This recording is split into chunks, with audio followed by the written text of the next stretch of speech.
喂，喂，燕青啊，听得见吗？书姨要回大院了，你给我好好安顿，当成姑奶奶供着。冯淑仪，她自小在乡下长大，这个时候回大院儿，还让我爸亲自打电话施压，看来是到了年纪，想来找我履行当年的娃娃亲了。她怎么没反应？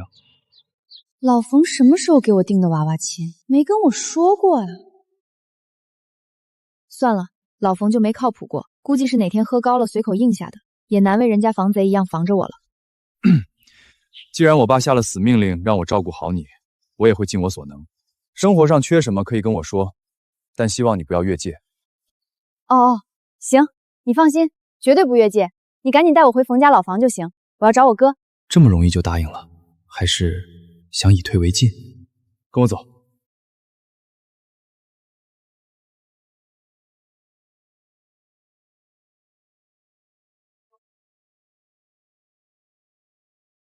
这里的东西真稀奇，在基地都没见过。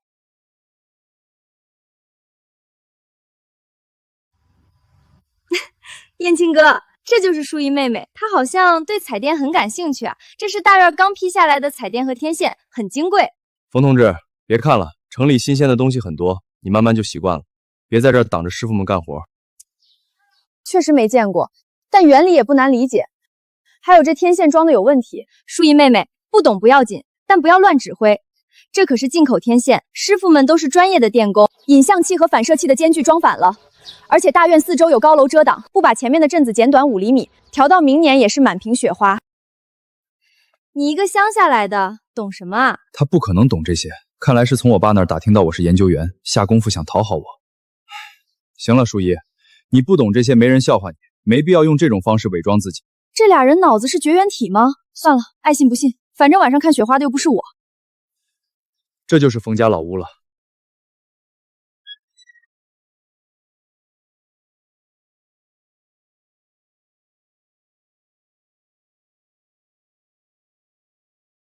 这是我家，这真的不是垃圾站吗？我的好邻居，你不解释一下吗？淑仪，你别生气，你家哥哥不在，房子空了2、3年了。我爸妈觉得房子闲着也是废了，就借用这儿堆点杂物，平时还能帮着你们通通风。我哥哥呢？你大哥冯建国现在天天住在未婚妻家的化肥厂里当牛做马。你二哥冯建军更不争气，跟你大哥吵完架，说要去南方当倒辫发大财，早就杳无音信了。我们也是帮你家看房子，拿我家当免费的杂物间，我还得谢谢你。燕青哥，你看他，我们家真的只是暂放，他怎么这么咄咄逼人？本来就荒废的房子，不至于这么为难人吧？他该不会是看到我和苏柔走得近，故意刁难吧？抱歉，我才留学回来，不知道冯家没人住了。你千里迢迢过来，心里有怨气，我理解。我会给你在我家安排一个房间，这里面的粮票和生活费就当是我的补偿，我也会给你安排工作的。不要白不要。陆燕青的钱我收了，但咱们之间的账还没算完。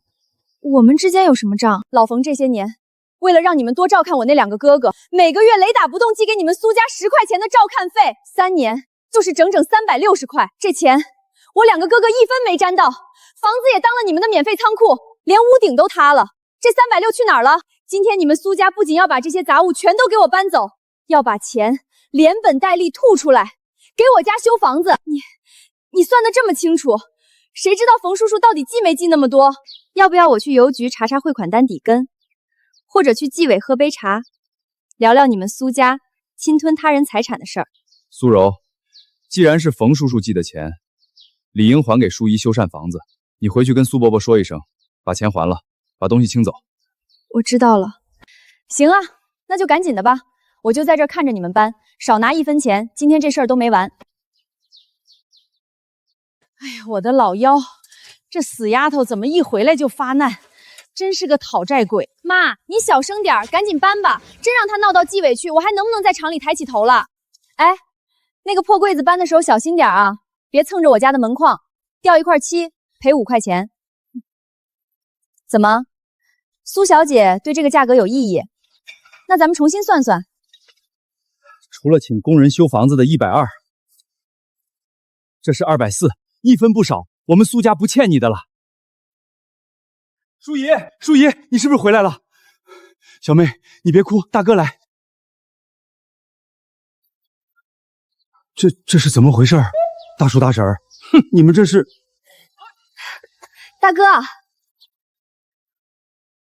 舒怡，真的是你，大哥对不起你啊！你刚回来，连个落脚的地方都没有，受委屈了吧？大哥，我不委屈，你看，这不马上就收拾出来了吗？而且我现在有地方住，好着呢。哎，大哥刚从厂子食堂买的肉包子还热乎着呢，你先垫垫肚子。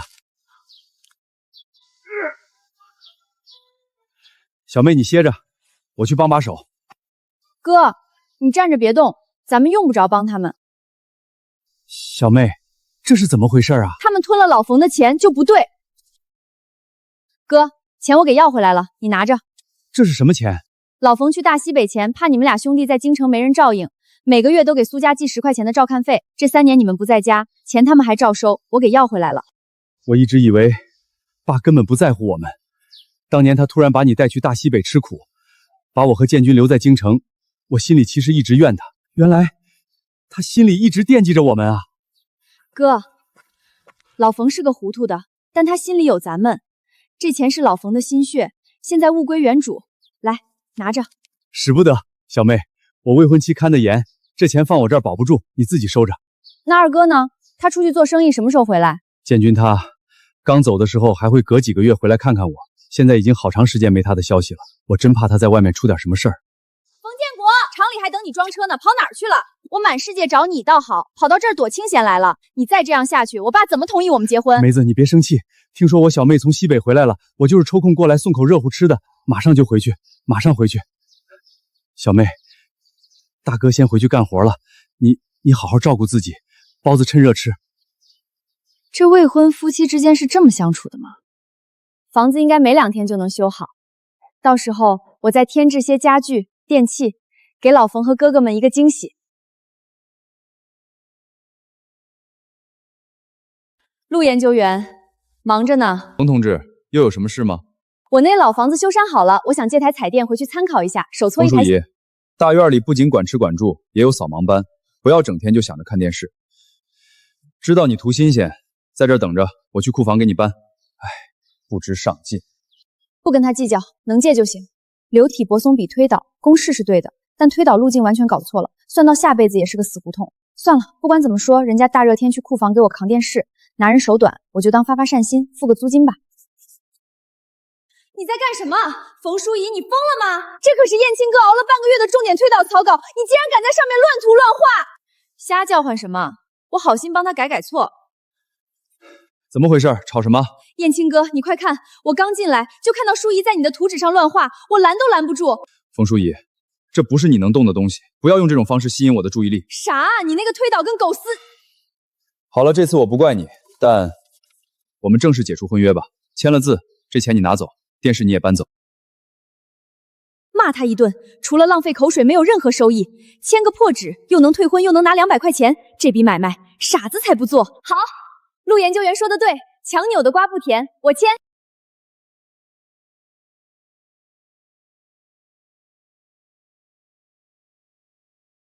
钱我拿了，但这彩电还是借的，我用完就还回来。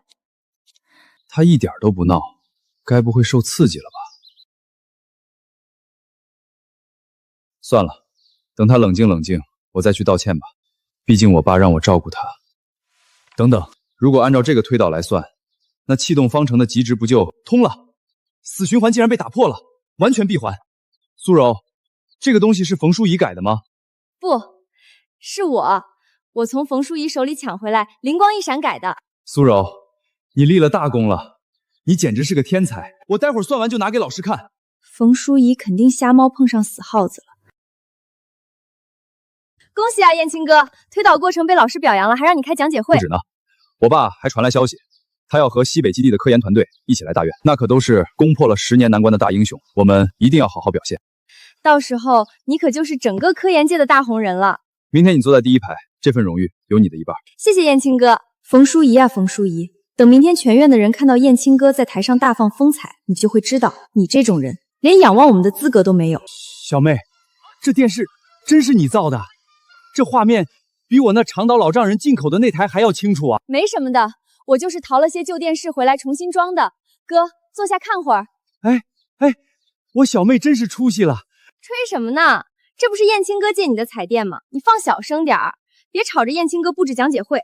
你睁大眼睛看看，这才是我借的那台，待会儿就还给你的燕青哥哥了。投机倒把，这是什么？苏柔，你别乱翻我妹妹的东西。哎呦，我的天啊！大家快来看啊！真是笑死人了！苏家丫头，嚷嚷什么呢？大家听听啊，这上面写着特推荐冯淑仪同志破格进入最高科学院，落款竟然是什么国家一局专家组。冯淑仪，你就算想给自己脸上贴金，也找个靠谱点的刻章师傅吧。什么最高科学院，什么一局专家，你连高中都没上过，真会弄虚作假。哎呦，这乡下丫头也太虚荣了吧，还最高科学院呢，真敢编啊！我这封信自然是真的，但要说弄虚作假，谁比得上你苏家呀？吞了我家360的事情，这么快就忘了？我的天哪，300块钱，这苏家胆子也太大了，这都能拉去枪毙了吧？大家别听他胡说，他爸是给过我们家钱照看他哥哥，但我们家也履约照看了呀。这冯大哥不过得好好的嘛。大哥，这件事是非黑白，只有你最有发言权。你想说吗？你们苏家有什么资格说我妹妹？我爸给了你们苏家12年照看费，每个月10块，你们心安理得的全吞了。我和我二弟从小到大没沾过你们家1分钱的光。我只算了近3年，看来少了。苏柔，你打算让我把账重新算一遍吗？你们胡说！我胡说？我们在你们家吃顿饭，都要被你妈逼着干几天重活，挑几天的水来还人情。你们贪了我冯家的钱，现在拿张纸嘲笑我妹妹。苏柔，你哪来的脸？我的天，苏家竟然贪了钱，还让人家儿子当免费苦力，这心也太黑了吧！平时看苏柔斯斯文文的，真没看出来是这种人啊，太不要脸了！气死我了！没事没事，等讲解会过后，那些科研大佬会知道我们的优秀时候一飞冲天，到时候谁还记得这几百块钱的事？大哥，你真棒！这心里憋着的事儿说出来还真是舒服。小妹，谢谢你。你可是我亲大哥，我绝不会让别人欺负你的。对了，房子也修好了，家里的东西我也置备齐了。大哥，你搬回来住吗？我就不了，肥料厂离不开我。这是哥给你买的新衣服，可漂亮了，你记着穿啊。好，都听哥的。那我先走了，不然你嫂子又要来抓我。行，那我自己先搬回来，等老冯和二哥回来。横幅再高一点，对，左边再高2公分。明天的讲解会关系到咱们大院的脸面，每一个细节都不能马虎。陆同志，又做什么？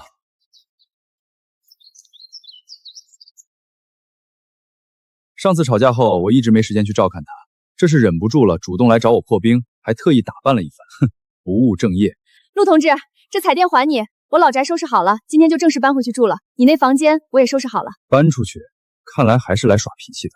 淑仪，我知道这段时间对你疏于照顾，有负我爸的嘱托，你心里有气儿，但你要理解我。明天的讲解会对我对大院都重要，你别闹好吗？他忙晕头了，在这说什么胡话呢？哦，好，对，你重要，你最忙，我闹完了，我先走了啊，钥匙放这儿了。冯淑仪，我都哄她了，她竟然还这么不识大体，穿的好看没用，里子还是粗俗，根本配不上我。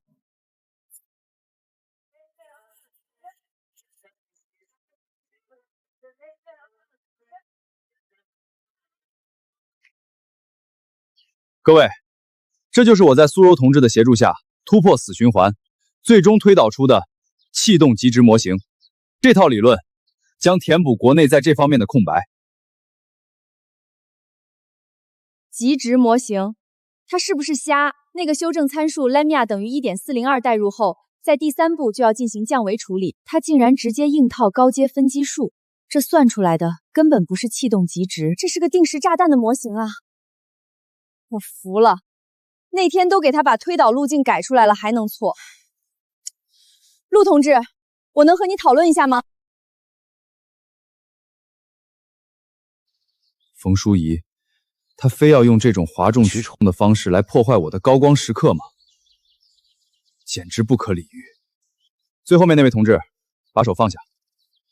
这里是严肃的学术研讨会，你不懂就不要捣乱。冯淑仪，你一个都没上过学的乡下丫头，你举手干什么？燕青哥已经跟你退婚了，你别在这死缠烂打。保卫科呢？本来还想偷偷提醒你一下，不让你丢人的，现在不需要了。第3步的微积分降维你做反了。如果按你这个极值去造发动机，点火的瞬间，整个实验室都会被炸上天。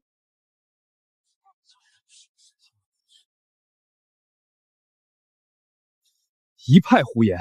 你一个村姑懂什么？马上给我滚下去！我爸马上就要带着各位泰斗们过来，不能让他毁了我的讲座。该滚出去的是你个小兔崽子！爸，您来了。各位专家，我正在给同志们讲解我刚……谁给你的胆子，在这儿大放厥词，还敢对你小姑奶奶动手？小姑奶奶，可算找着您了。我们在大院里转了半天，原来您在这儿受委屈呢。是啊，小师姑，我给您写的那封最高科学院的推荐信，您看了吗？您怎么不去找我们啊？你们不至于吧？为了催我去干活，都找我家来了。什么？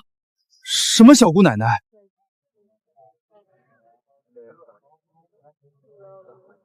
爸，专家们是不是认错人了？她不是我那个从乡下回来的婚约对象吗？她连字都不识几个，怎么可能是你们的师姑？是啊，她就是个土包子。燕青哥已经和她退婚了。放你的连环狗臭屁！她是我师祖冯老的女儿，我小师姑，我能认错吗？还有什么婚约？小时候定下的啊。那是你以前看人家小师姑长得漂亮，非要娶人家，舍不得她走，抱着人家大腿不撒手。老子嫌你丢人，为了哄你闭嘴，才随手给你写了个假婚书安抚你。你哪来的脸退婚？怎么会这样？冯老院士父女俩在西北为国家科研耗尽心血，你们就这么对待功臣？冯淑仪他爸是院士，那天的推荐信难道是真的？给你小姑奶奶磕头道歉。对不起，小姑奶奶。原来没有婚约啊！哎，那我待会儿把那退婚费还你吧。不，那就当我孝敬您的。那好吧，这可是你说的啊。老冯没回来吗？师祖他老人家一回来就直奔京城研究院了，都在那儿安顿好了。哎，他真是一天都闲不下来，还得我去找他。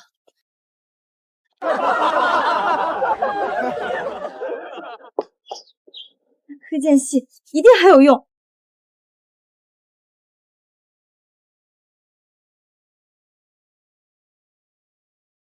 李叔叔，对，我是燕青。大院这边的项目我交接了，京城理工大学那边的助教名额，真的谢谢您帮忙走动。燕青啊，助教虽然是个边缘闲差，但好歹是最高学府，去避避风头也好。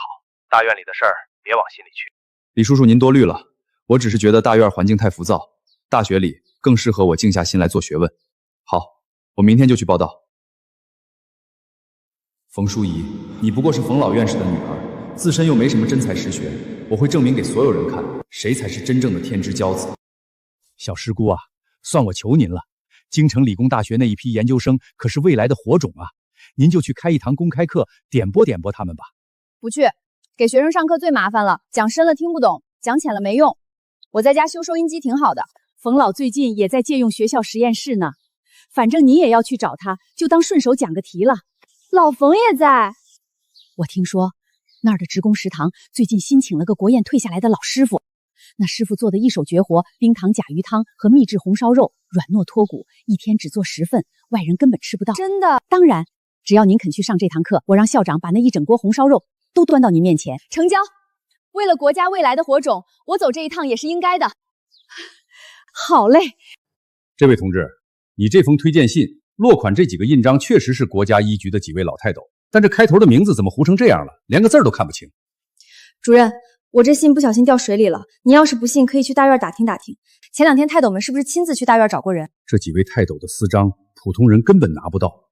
我把人赶走，可得罪大人物了。既然有专家的联名推荐，那你就先破例进我们重点课题做个干事吧。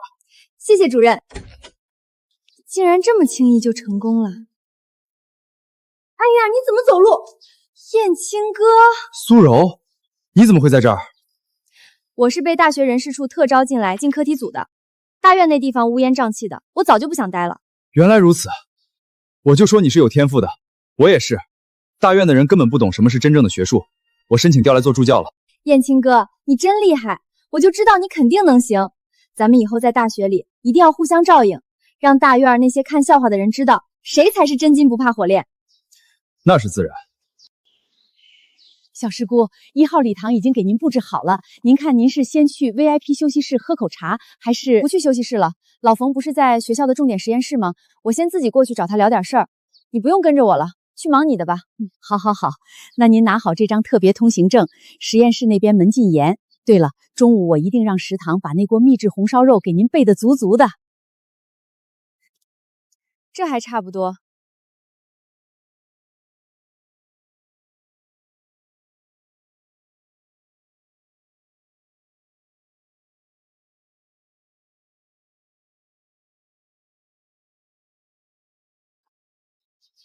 冯淑仪，她竟然跑到大学里来了。仗着冯老院士的身份，她真把这最高学府当成大院的后花园了，简直是不知所谓。他怎么来了？难道推荐信的事暴露了？他又凭什么能拿到推荐信？还不都是因为他有个当院士的爹？这就是赤裸裸的以公谋私，这太不公平了。燕青哥，实验室里面可都是精密仪器，他什么都不懂，到处乱窜，万一碰坏了什么可怎么办？冯淑仪，你站住！这里是神圣的学术圣堂，是做重点实验的地方，不是你靠着冯老院士的面子就能随便进去捣乱的。就是啊，淑仪妹妹，我和燕青哥都是凭真才实学进来的，你连个学历都没有，根本不懂实验室的规矩。你还是赶紧回大院去吧，别在这儿给冯老院士丢人了。你俩是不是吃饱了撑的？我找我亲爹去食堂吃的红烧肉，还得给你们俩打个申请报告。你简直不可理喻！安保同志，这位同志没有出入权限，请把他赶出去，不要影响实验室的正常工作。看清楚了，能进吗？可以，您请进。对不起，闲杂人等没有权限进入核心实验区，请退后。你有什么了不起的？不就是拼爹吗？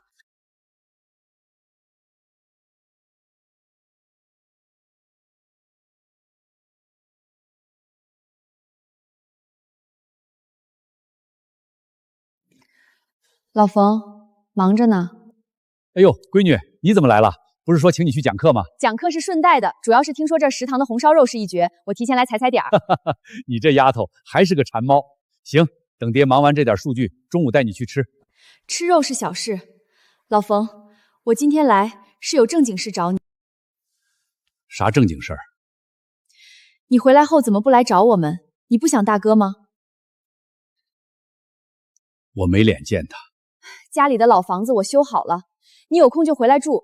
苏家当初根本没照顾过大哥，他们兄弟两个这些年都过得不好。唉，是爹对不住他们兄弟俩，当年走得急，没安排好，让他们受委屈了。过去的事儿就别提了，大哥一直以为你不在乎他们，心里有怨气。今天下班后，你跟我一起去见大哥一面吧，咱们一家人总得把话说开，把这冰给破了。好，下班我就跟你去见老大。燕青哥，我听人事处说，今天这位特聘大教授可是破解了世界级难题的真神，能听这种级别的大佬讲课，真是咱们的福气啊。那是自然。今天这堂课讲的是多维气动模型，如果我能在提问环节提出一个有建树的问题，被教授赏识。燕青哥，你一定能行的。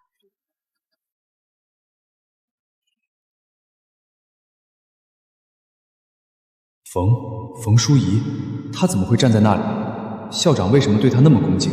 就因为她是冯老的女儿。教授呢？怎么是个女学生？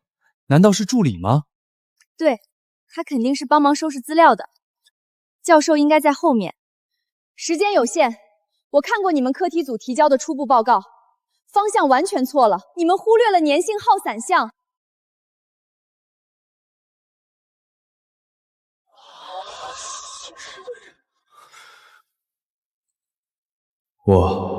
我熬了半个月都摸不到门槛的东西，在他眼里还不如小学题。这绝不是一个靠爹的草包能有的水平，而我眼高手低，我才是蠢货。这套模型的极限阈值就是这样。今天的课就上到这儿吧。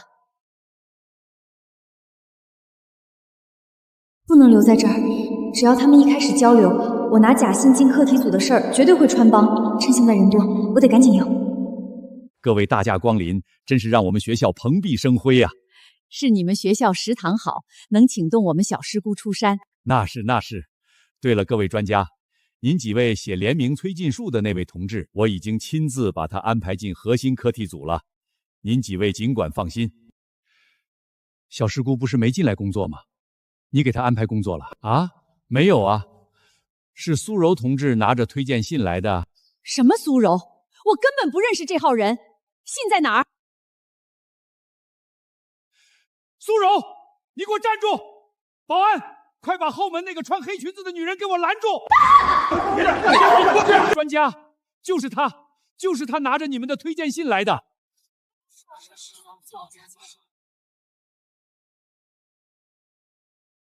好啊，这确实是我们开给小师姑的信。你这小同志，年纪轻轻的，怎么能拿别人的信来糊弄事呢？不是的，专家，这信是我捡的，我看它掉在铁桶里，以为没人要了。我只是想找个好点的工作。苏柔，你当初不是嚷嚷着这信是假的吗？怎么自己抢过去用上了？抢的。那小同志，你这情节就很严重了啊，是要进看守所的。你简直是胡闹！取消所有录用资格，保卫科。燕青哥，你帮我说句话呀！所以你根本不懂科研，一直在骗我。我竟然和你这种人为伍！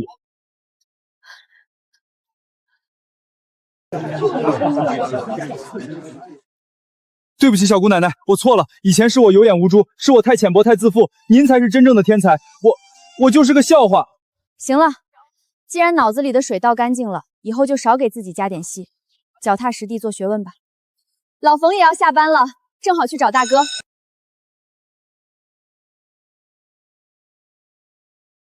冯师傅，先抽根烟歇会儿。这批料今天能出不？地里等着用呢。张主任，你这批是果树要用的复合肥吧？这槽料我刚才又重新调了一下转速，多磨了一遍，肯定不结块。今天准能给你装车。哎呦，那可太好了！老王厂长弄的那批料撒地里跟石头一样，还得是冯师傅你这手艺，我们镇上现在就认你调的肥。老大这手艺在厂里算是顶梁柱了。这哪里是顶梁柱？这些客户句句不离冯师傅，根本不提厂长。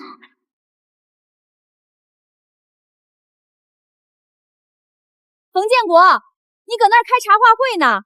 赶紧夹克出料啊！后面的车还等着排队呢，一天天的就知道磨蹭。哎，马上好，这螺丝有点松了，我再紧一圈。紧什么紧？能转就行了，赶紧的。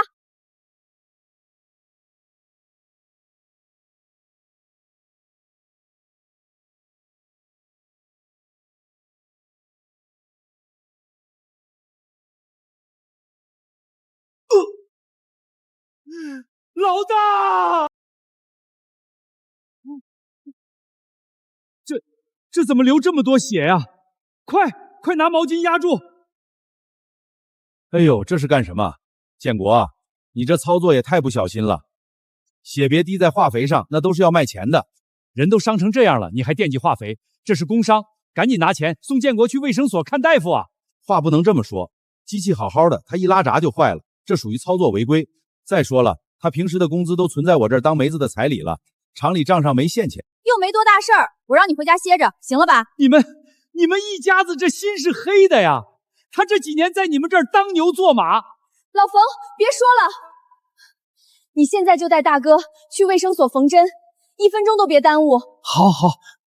哎呦，来，我们来扶着。怎么着？你还想留在这儿讹我们一笔？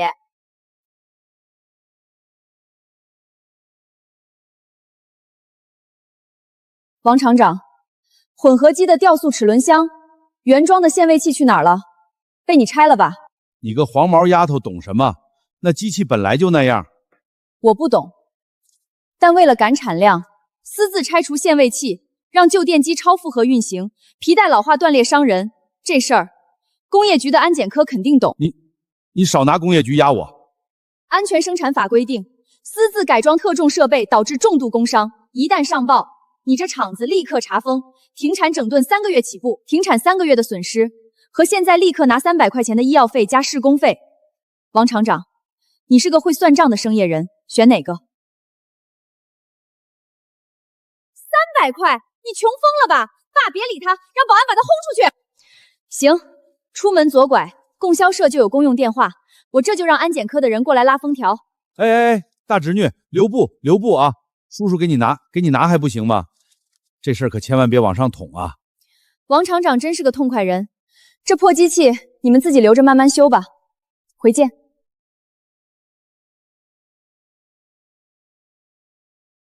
建国啊，我真对不住你和老二。爸，您别愁眉苦脸的了，大夫说没伤着骨头，养半个月就好了。好什么好？你这手要是残了，你这辈子靠什么吃饭？老王那一家子根本没拿你当人看。我知道，但梅子说等熬过这段时间，厂里效益好了，他爸就同意给我们办婚礼。我除了会修机器、调肥料，别的什么都不会。离开化肥厂，我能干什么呀？闺女，这钱是你那未来老丈人热情赞助的医药费和误工费，300块。300块？他老王那种铁公鸡，他怎么可能掏这么多钱？他不掏，我就让工业局查封他的厂子。哥，到现在你还觉得离了他你活不了？小妹，哥，你算过一笔账吗？那些供销社的人来进货的时候，是去找王厂长，还是去找你冯师傅？找我，他们说只认我调的配方。这就对了，他们认的是你的手艺，不是他老王的招牌。你以为你是个打工的，其实你才是那个厂子的大动脉。没你，他那破机器早转不动了，客户也早跑光了。我是大动脉。对，你有最好的手艺，有现成的客户人脉。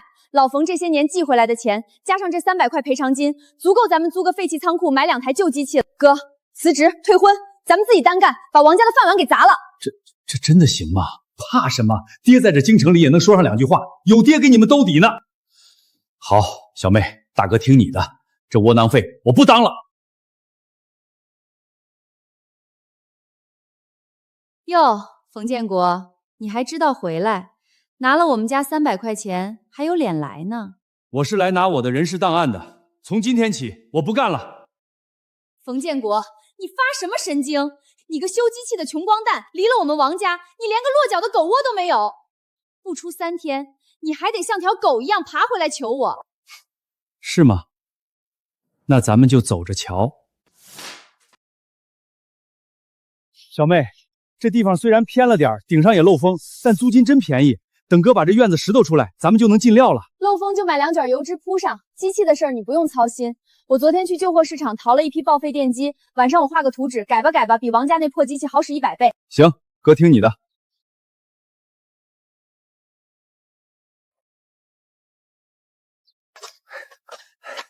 小姑奶奶，大哥，我来给你们帮忙了。陆燕青，你怎么跑这荒郊野外来了？叫我小陆就行。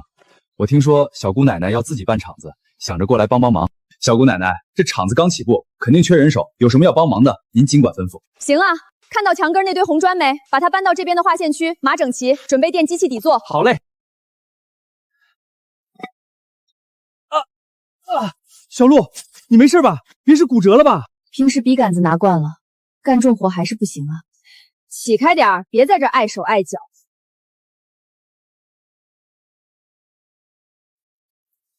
小姑奶奶，大哥，这是我攒的600块钱私房钱，我拿来投资入股。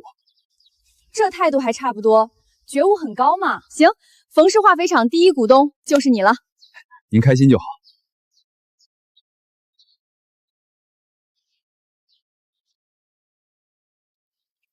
小姑奶奶，您淘来的那批废电机不仅省电，出料速度比进口机器还快2成。还行吧。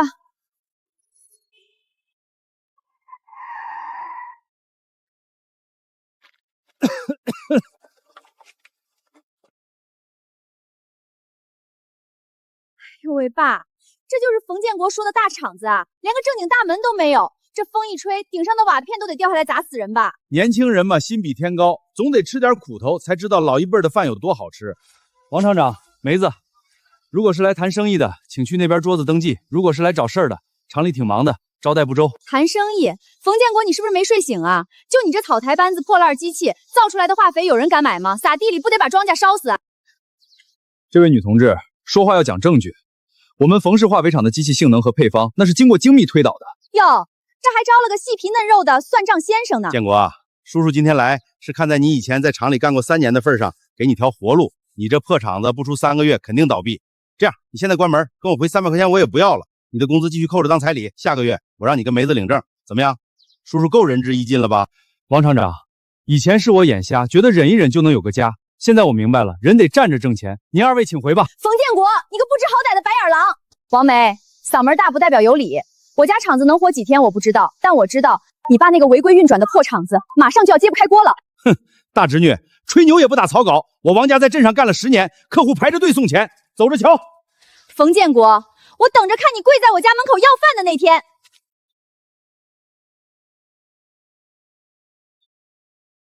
什么素质，小姑奶奶，大哥，你们别往心里去，咱们的肥料绝对没问题。小陆，干活吧，有没有问题，地里的庄稼说了算。建国老弟，你这配方简直绝了！上次从你这儿拉走的那批果树肥，果农用了半个月，那树叶子绿的都发油了。冯厂长，我们公社要再加2吨尿素混合肥，现款结账，千万给我安排在前面啊！张主任，李哥别急，咱们厂子虽然小，但规矩立在这儿，保质保量，绝不缺斤短两。今天单子排满了，明天一早第1车保准发给你们公社。就冲你冯建国这3个字儿，我们愿意等。老王厂长那边现在出的料硬的跟石头一样，砸都砸不开。我们镇上以后只认冯氏的牌子。老实人一旦开了窍，真诚就是最大的商业必杀技。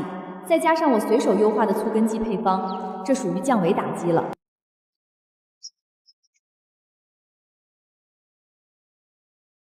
大哥，小姑奶奶，你们猜咱们这1个月纯利润有多少？怎么着，也得有1000多块吧？抛去成本、工人工资，还有那几台旧机器的折旧，咱们这1个月的纯利润是整整6800块。6800？我在老王那儿干3年，不吃不喝也攒不够1000块啊！这嫌烫手啊！小姑奶奶，您真是太厉害了！这才哪儿到哪儿啊？这点钱就把你们激动成这样，6800只是个开始。算算日子，王家那个作坊，这会儿估计已经照开脱了吧？王大拿，你看看你卖的这是什么破烂玩意儿？这肥料撒进地里，水都化不开，我们村的玉米苗全黄了。退钱！今天必须全额退款，不然我们就去工业局告你生产伪劣产品。各位大哥，消消气儿，消消气儿。这批料可能是工人配比没掌握好，我马上让人给你们换新料。换个屁！你厂里的机器3天2头坏，出料比蜗牛还慢。人家冯建国的冯氏化肥厂不仅料好，还不结块。我们这单子全转给冯建国了，赶紧退钱！今天必须全额退款，你们都去他那儿了，我们就去工业局告你生产伪劣产品。爸，不好了，原料厂那边打电话来说咱们欠了2个月的货款，今天再不结清就不给咱们供货了。催！账上的钱全拿去填那些退款的窟窿了，我拿什么结？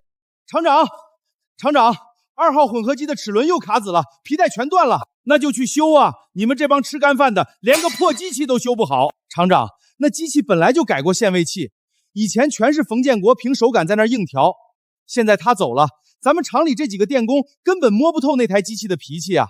一修就卡，再强行开机，电机就得彻底报废了。机器坏了没人修，产品出问题没人担，原来这个厂子能转起来，全靠冯建国一个人死撑着。爸，这可怎么办啊？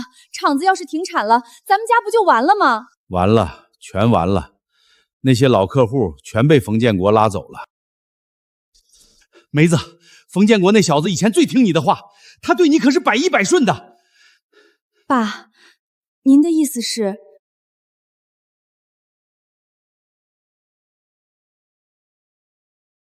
厂长，那女的又来了，这都在大门口站了3天了吧？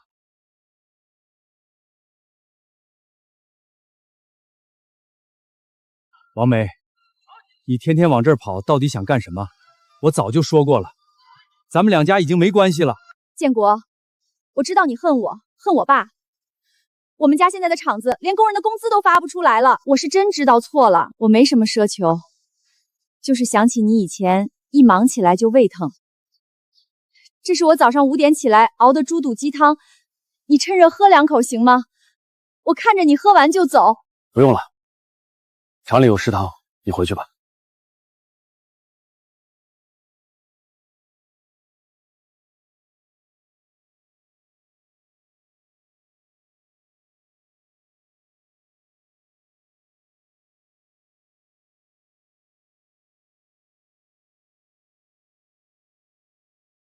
大哥，要不我以法务的名义出去告他个寻衅滋事，让派出所把他拉走得了。算了吧，她一个女的，大热天的蹲在那儿，真让警察抓走，镇上的人该说咱们冯氏仗势欺人了。随她去，站几天嫌累自己就走了。法务先歇着，既然人家想演一出秦香莲，咱们就给他个舞台，不让他把戏唱足了，大哥这心里的疙瘩永远是一笔糊涂账。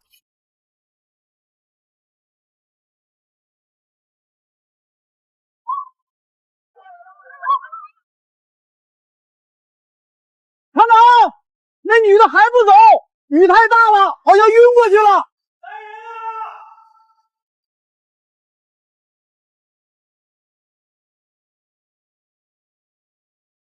王梅，醒醒！强子，搭把手，先弄进门卫室。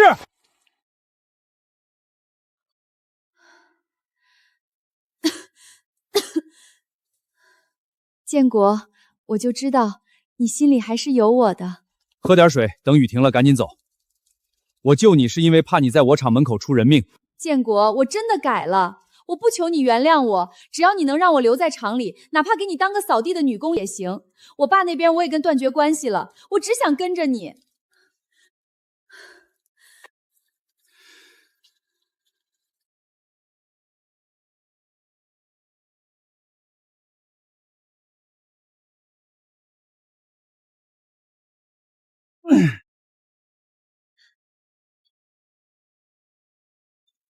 建国，你慢点儿，看你这一头的大汗，衣服都湿透了。你怎么过来了？身体好了？建国，我没事了。以前是我不懂事，现在我知道只有你是真心对我好。快，喝口凉茶润润嗓子。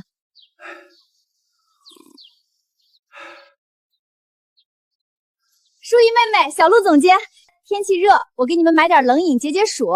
无事献殷勤，非奸即盗。咱们冯氏可不敢吃你们王家的东西。小陆总监真爱开玩笑。淑仪妹妹，以前是我脾气急，咱们马上就是一家人了，以后我嫁进来，一定把你当亲妹妹一样疼。橘子水不错，不过一家人就算了，我们受不起。你还要待多久？小妹，我马上就要和你大哥领证了，当然是跟你们一起过了。这可不算好消息，出门左转，慢走不送。那我就不打扰你们了。我倒要看看你打什么主意呢。谢谢。你以后啥打算？真不回去了？建国，咱们谈了3年，对你不可能没感情啊。以前凶你是想你多努力，这样我爸才能同意我们的婚事啊。你真的不懂吗？我懂。这几天我也想明白了，要不咱们2家厂子干脆合办吧？咱们强强联手，你懂技术，我爸懂渠道，以后厂子都是咱们俩的。不行，这厂子不是我一个人的，启动资金是小妹掏的，账是小陆管的，我没权利拿厂子去合办。你说的也有道理，确实不能这样干。你明白就好。既然不能合办，那你能不能把你们那个化肥配方分享给我们？毕竟他是我亲爹，我不能眼睁睁的看着他破产啊！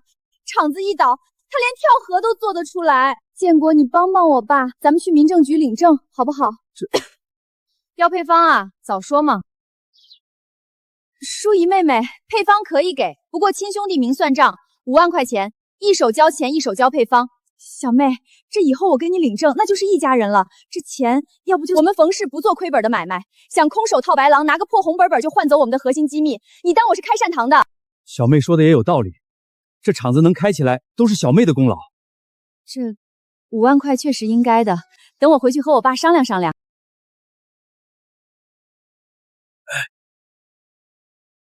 冯建国，你当心点儿，这板车太重了，别压着脚。哎呦，我的脚！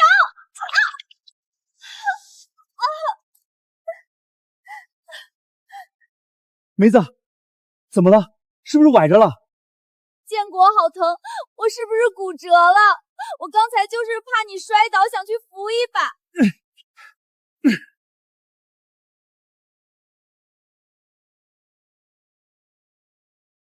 你说你逞什么能啊？那几百斤的车子是你一个女同志能扶的吗？建国，我不疼，只要你没事，我受点伤算什么？这下你该信我对你的心了吧？信，你别乱动。那你下午去买点好烟好酒，去我家里一趟。跟我爸服个软儿，顺便把我的户口本要出来，咱们去领证。王厂长他不能同意吧？你笨呐！你把书一带上啊，就说要卖配方给他，他一看厂子有救了，肯定就同意了啊。可惜我脚现在动不了，不能跟你们一起去了。好，我下午就去。我带着小妹去跟你爸把话说清楚。小妹谈生意也厉害，肯定能成的。我等你们好消息。小妹，咱们走吧，去王家把配方的事彻底落星，顺便把梅子的户口本拿回来。那王梅呢？她上午摔伤脚了，现在动不了。行啊，大哥发话了，我肯定配合。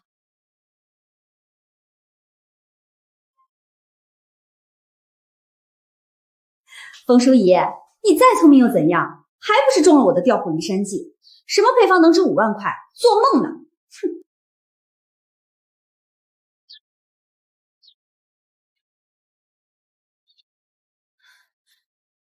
在哪儿？那个配方到底放哪儿了？找到了，就是它。有了这个，我爸的厂子有救了，我也再也不用看冯建国那个穷光蛋的脸色了。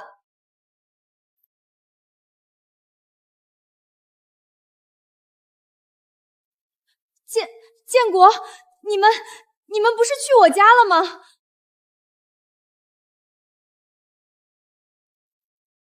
怎么了，小妹？我有东西忘记拿了，大哥陪我回去一趟吧。行。你刚才在屋里不是说脚疼的下不了地吗？我就是想喝口水，走错房间了。建国，你听我解释，走错房间了，还能顺便找到压在最底下的配方本。王梅，你演苦肉计的时候能不能专业一点？王梅，我冯建国在你眼里就是个好骗的傻子是吗？建国，我错了，我真的是被逼的，我爸拿死逼我啊，我心里是有你的呀。闭嘴！你心里如果有我，就不会算计我的家人，就不会偷我妹妹的心血。滚！从今往后，你如果再敢踏进冯氏半步，我直接拿刚才拍的照片去派出所告你商业盗窃，这辈子咱们死生不复相见。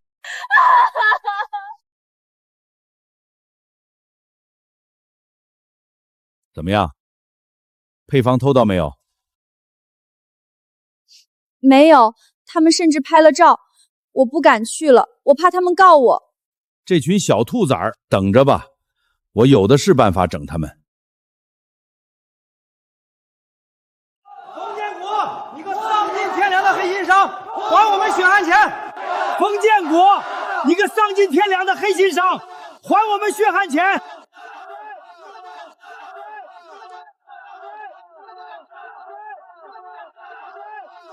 王厂长，各位同志，这是怎么回事？咱们厂的化肥从来没出过问题啊！没出过问题，你睁眼看看，我们全村用了你们冯氏的化肥，不到3天，庄稼全烧死了，地里直冒酸水。大伙儿看清楚了啊，他冯建国就是个骗子，仗着自己生意好，就开始在化肥里掺工业废料，坑害老百姓。这种黑心厂子就该砸了，让他赔钱，赔10万。大家冷静，不要暴力冲闯民营企业。我们冯氏的所有出厂批次都有严格的流量记录。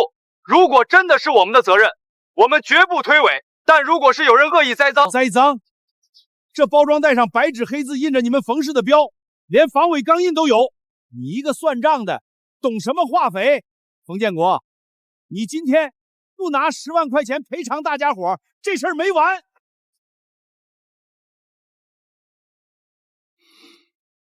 这根本不是我们厂的氨基酸负伪，这味道分明是老王家之前搞出来的废渣。王厂长，你做人不能这么没有底线。这到底是谁的化肥，你心里最清楚。我不知道你在说什么，袋子是你们的，化肥就是你们的。大伙儿别跟他废话，冲进去搬机器抵债，我们要进去。要10万块钱是吧？行啊，只要证明这地上的一滩烂泥是我们冯氏产的，我现场让财务给你开支票。你一个黄毛丫头说话算数？这是我们冯氏集团的技术总工程师，他的话就是最高指示。不过丑话说在前头，如果证明这化肥不是我们的，那这叫聚众敲诈勒索，起步3年。你们谁带的头，谁就进去踩缝纫机。大家看好了，我们冯氏的液态肥核心成分是经过耦合反应的有机氮磷钾，溶于水是清澈的微黄色。看到这些白色沉淀了吗？这是硫酸钠，这说明这批劣质化肥里含有严重的工业硫酸废料超标。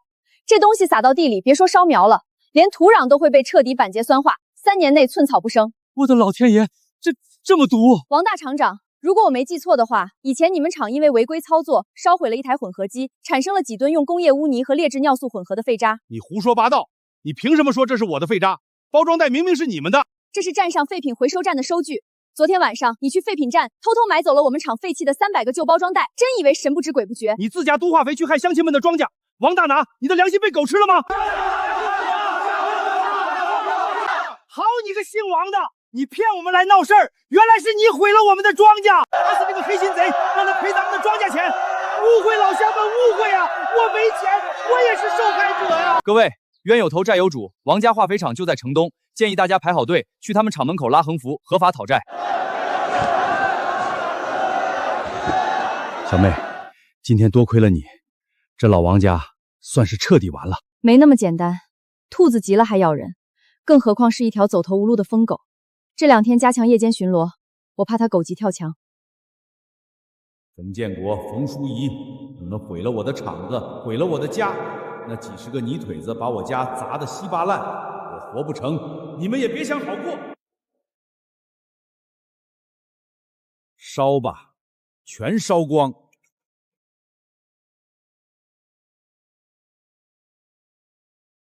西南角围墙，红外线越界触发报警，果然来了。小姑奶奶别动，抓贼这种体力活让我来。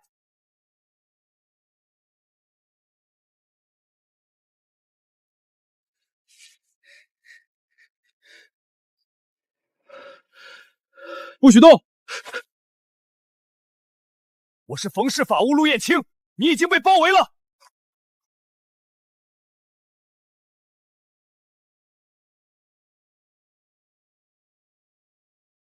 抓住了！我抓住犯人了！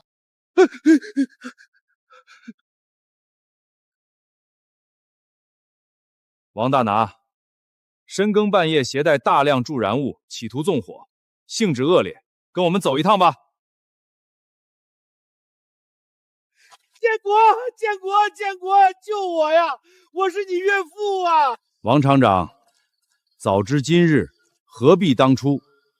带走吧。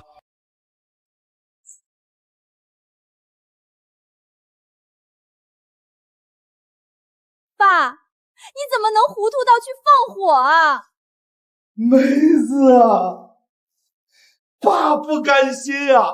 冯建国那个穷小子凭什么骑在咱们头上？你快去求他，你去给他磕头，只要他出具谅解书，我判的就能轻一点。王大拿家属，探视时间到了。王大拿涉嫌携带大量助燃物，企图烧毁民营企业仓库，如果不是发现及时，后果不堪设想。这是重罪，起步就是3年以上。你们家属做好心理准备。完了，全完了，爸进去了。厂里那几10号工人今天早上还在堵门要资，供货商也在催债，王家算是完了。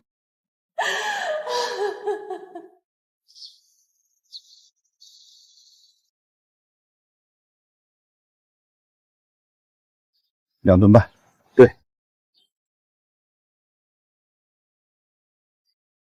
建国，我求求你，你看在咱们以前处过对象的份上，你给我爸写个谅解书吧。他60多岁了，高血压、心脏病，他要是在牢里蹲3年，就得死在里面啊！你到现在还在跟我谈旧情？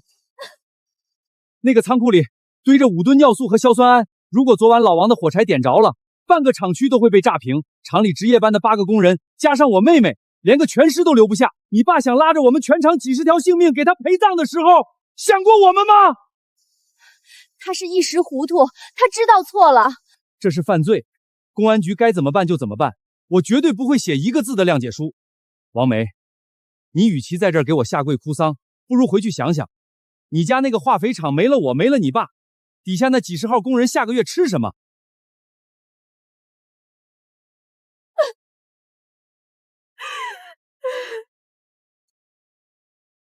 大哥，这是千载难逢的并购良机。老王一进去，王家化肥厂群龙无首。这2天他们厂的工人罢工，原料商断供，整个厂子已经陷入瘫痪。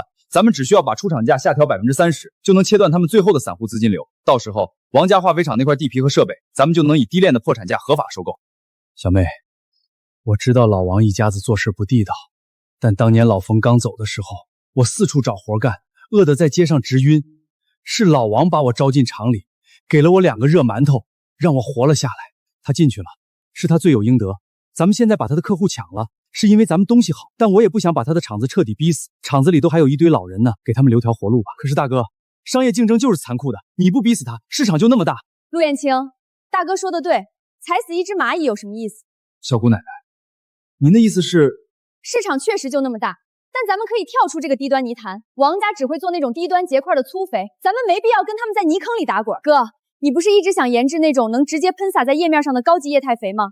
图纸我早给你画好了，咱们全面升级生产线，做高端经济作物的营养液，把那些低端的苞米肥、大豆肥市场全留给老王家去喝汤，咱们去吃肉。叶面营养液，小妹，那图纸我看了，要是真能造出来，那可是全省头一份啊！绝了，不仅成全了大哥的恩情名声，还直接把厂子拉到了垄断级别的高度。小姑奶奶高瞻远瞩，我马上重新计算升级所需的资金。小姑奶奶，拿下了！市供销社的特供大单，首付款明天就能打咱们账上。干得不错。低端市场的份额都退干净了吗？不仅退了，我还按照您的吩咐，把咱们淘汰下来的那2台旧混合机，以极低的价格半卖半送给了镇上的其他几家小厂，包括王家化肥厂。很好，带着大家一起喝汤，咱们这吃肉的位置才能坐得稳。快点，快点，手脚麻利点。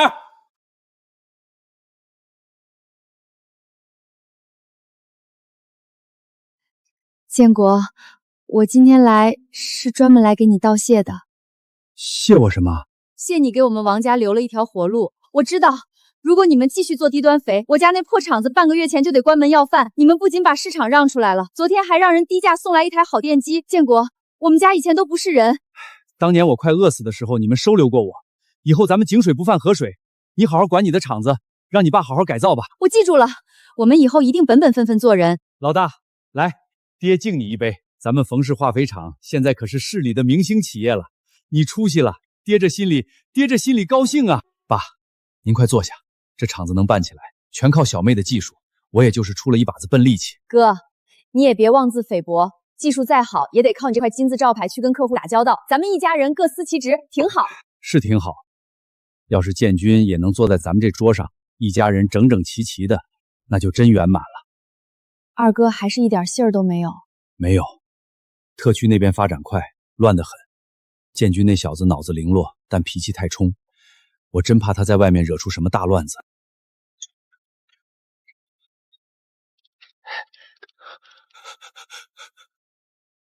建军啊！大哥救命啊！我活不成了！这是老二，你这是怎么了？是不是被抢了？爸，你咋回来了？哎呀，先说怎么回事？我被人坑了，我让人当猪给宰了。我从一个叫钱总的外资导员手里花了8万块钱，接了一仓库的进口多功能计算器和电子表。8万？你哪来那么多钱？我借的黑市高利贷啊！结果那批货全他妈是主板锁死、屏幕不亮的电子废砖，1毛钱都卖不出去。强哥的人正拿着刀在胡同口堵我，说今晚借不到钱就要剁我2只手啊！冯建军，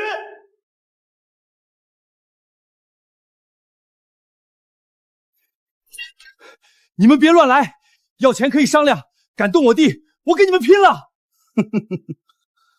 商量，8万块加上2万的利息，总共10万，拿得出来就走人，拿不出来，我今天就把冯建军拆了按斤卖。光天化日，朗朗乾坤，你们这种行为已经触犯了刑法。根据我国现行经济化和治安管理条例，民间贷利率超过银行同类贷款利率4倍以上的部分不受法律保护。你们这叫非法高利贷，还有持械入室属于寻衅滋事和敲诈勒索。我现在就可以去派出所。废什么话？哪来的酸秀才在这背课文啊？再废话，连你一块砍！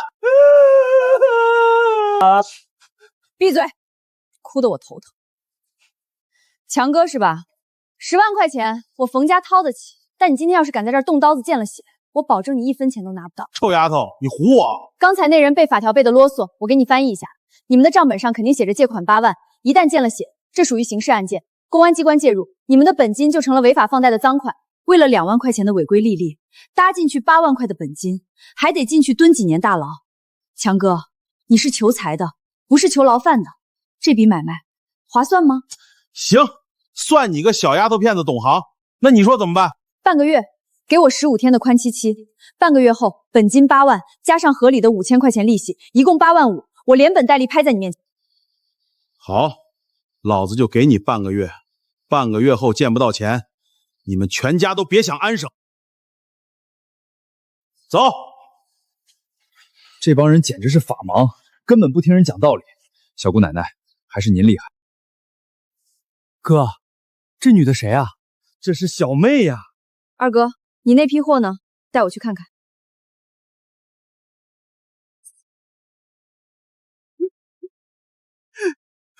我真是被猪油蒙了心了。钱总跟我说这是海关刚扣下的最新款多功能科学计算器，里面还夹着一批电子表，我以为能大赚一笔，谁知道……二哥，你先别哭，咱们先验货，看看残损率到底有多少，能不能当废品拆件卖了止损。